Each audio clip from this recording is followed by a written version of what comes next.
with dinner.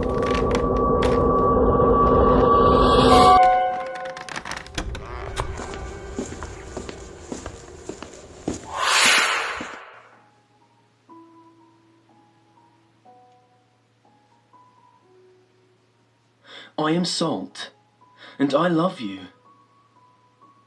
I have loved a lot of people, but now I love you. Last week, actually, I loved this sweet little girl. Her name was Lisa. She had sweet, straight golden hair and small blue eyes.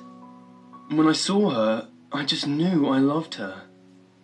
About 5 days ago, I saw her playing happily outside, so I decided to join her. At first she was scared, but everyone is at first. It was okay though. I told her as much. We went and played in the sandbox. She asked me my name, and I tried to tell her it was Salt. But as always, my voice was a whisper and dragged out, so it sounded more like Salt. She laughed at this and enjoyed saying my name that way.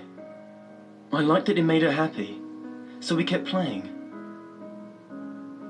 Soon I saw her mother through a window in her house. She was washing dishes. She looked out at Lisa playing in the sandbox. As soon as she saw me, her face changed.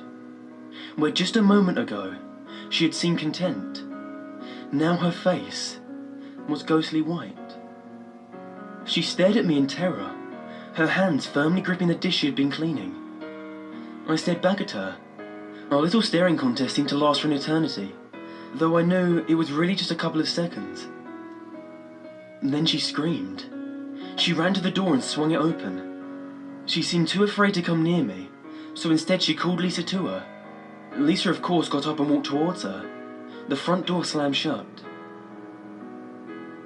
I wondered what her mother was doing, so I went inside to find out. Lisa was running upstairs, and her mother was in the kitchen on the phone. I know not to disturb someone on the phone, but I wanted to know what she was doing, so I crept up behind her. Yes, hello? This is Jane Moore. I live at 9851 Oakland Drive. There's this thing in my yard.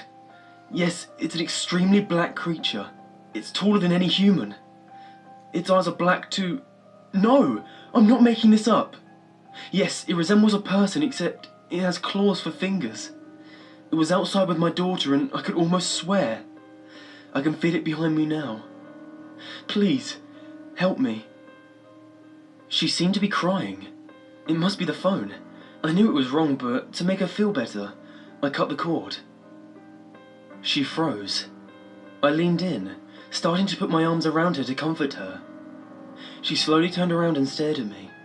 I had thought her face was white before, but now it was almost as white as snow. She dropped the phone. I tried to say hi, but again, it came out as hi. She screamed.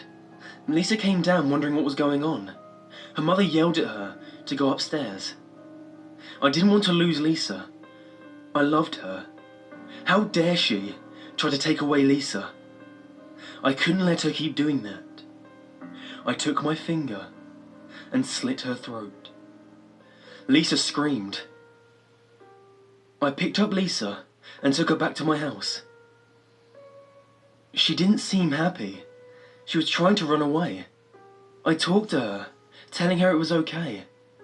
I loved her, and she didn't have to cry, but she kept trying to run. I strapped her to a table. A couple of days later, she had calmed down, but was still crying. I came in, and she struggled against the straps, but to no avail. She looked so pretty. I told her I loved her, and I wanted to keep her forever. She kept crying, but I knew she would be happy soon. So I started doing what I always do. I kept my fingers nice and sharp for this. I threw my fingers into her stomach, one at a time, in places I had learned from practice. She started screaming. They always did. The blood was oozing out of her body as she lay there screaming. Now came the last part. Now that there was blood, my stomach growled, and I let it open. Out came razor-sharp teeth. First, I was eating her legs, making her scream even louder. Slowly and meticulously, I worked my way up until her screams turned to gurgling. Soon, it was silent, and I was done. I loved her. Now she's inside me, and I can continue to hear her screams forever.